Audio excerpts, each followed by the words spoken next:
Terrifying experience, and so when I say I'm excited to be in front of you guys, I really mean it. A little bit about me. I just recently graduated from the University of Kentucky, where I got my degree in human health sciences and health law. I had every intent upon graduating, going into dental school. Actually, what I wanted to pursue was endodontics, which would be root canals.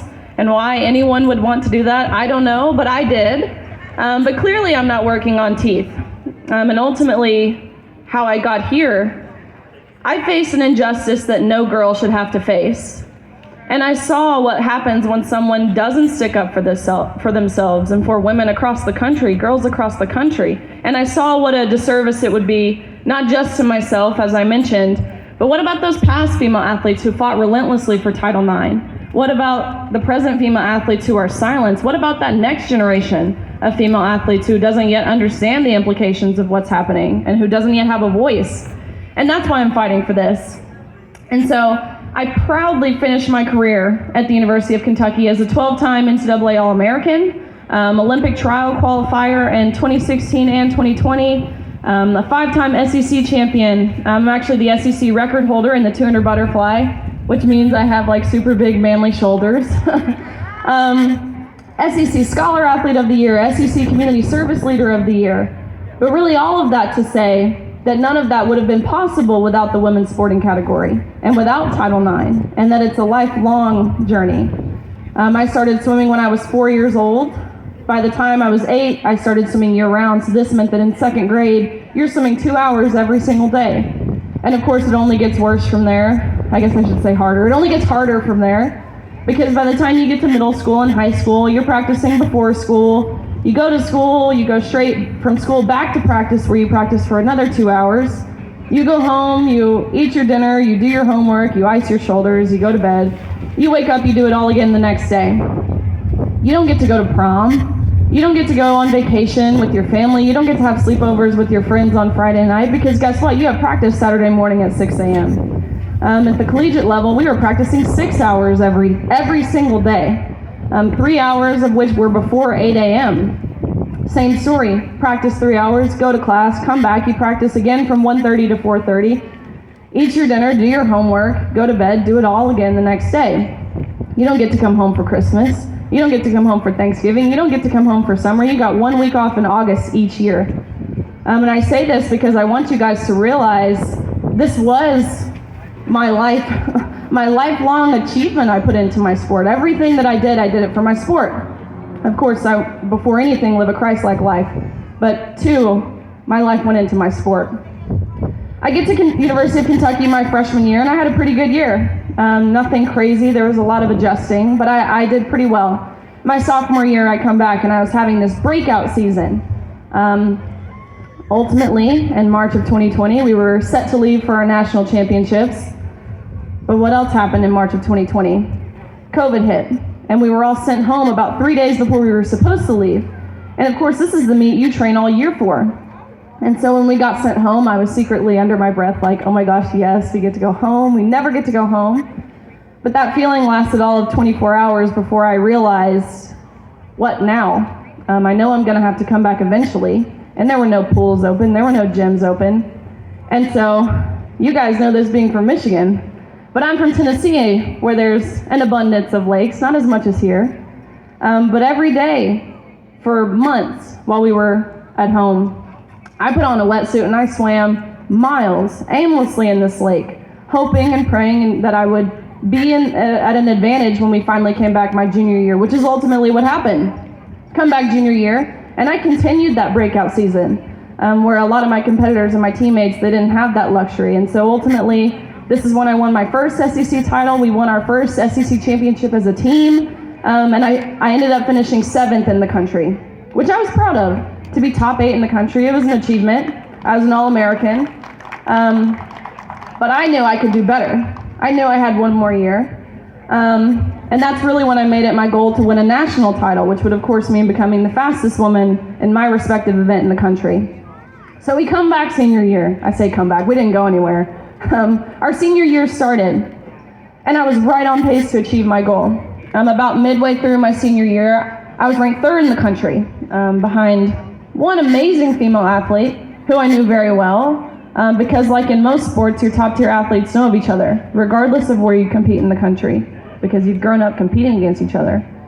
And so this girl who was in second, I knew, but the girl who was in first, I had never heard of. And I say girl because at this time, I thought this was a girl. And I'm looking at this name, Leah Thomas, and I had never heard of them before, which is bizarre, because as I mentioned, you know each other at this level. And so I'm looking up on USA Swimming, which is the database of history of times, and there's no record of Leah Thomas.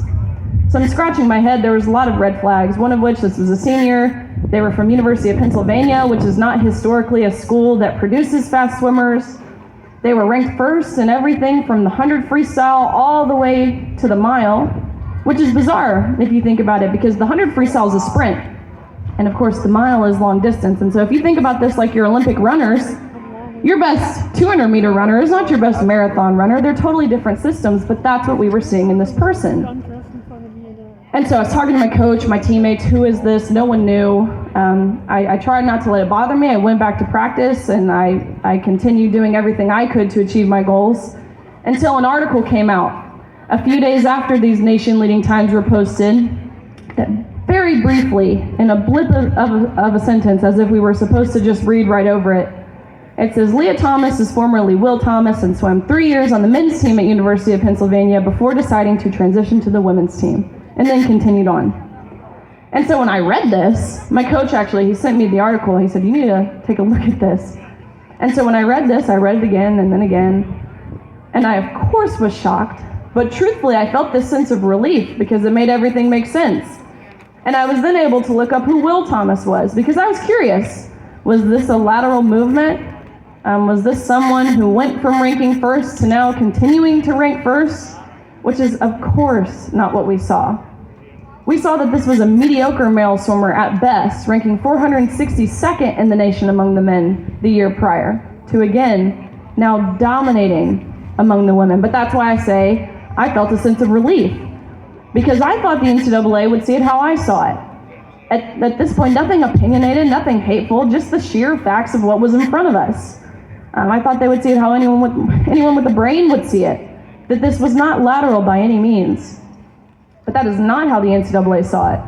They saw absolutely nothing wrong with this picture, with allowing this man who was ranked 462nd among the men to now dominate the woman.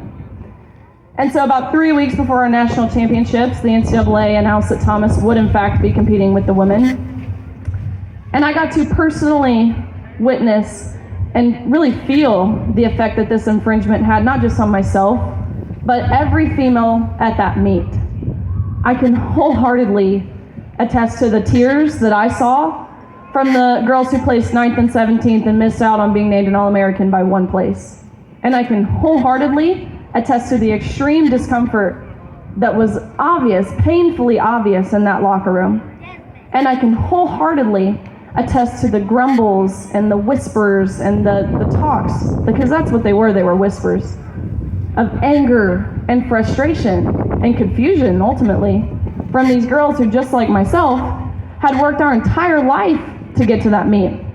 And so that first day of competition was the 500 freestyle, which is an event that I don't compete in, and so I got to watch on the side of the pool this first day. And I'm watching in prelims. For those of you who don't know how swimming works at this level, you have to swim in the morning, you have to qualify top 16, and then you'll come back that night, and that's where you'll swim finals. That's where you'll achieve your overall ranking in the nation. So I'm watching prelims. There's about 8 heats or so, and one of the girls from the previous heats, she's standing next to me. She had just raced. She was out of breath. Her heart rate was high. She was from Hungary, actually. She's not even from this country, but she stayed in the country for her 5th year because she wanted to become an All-American.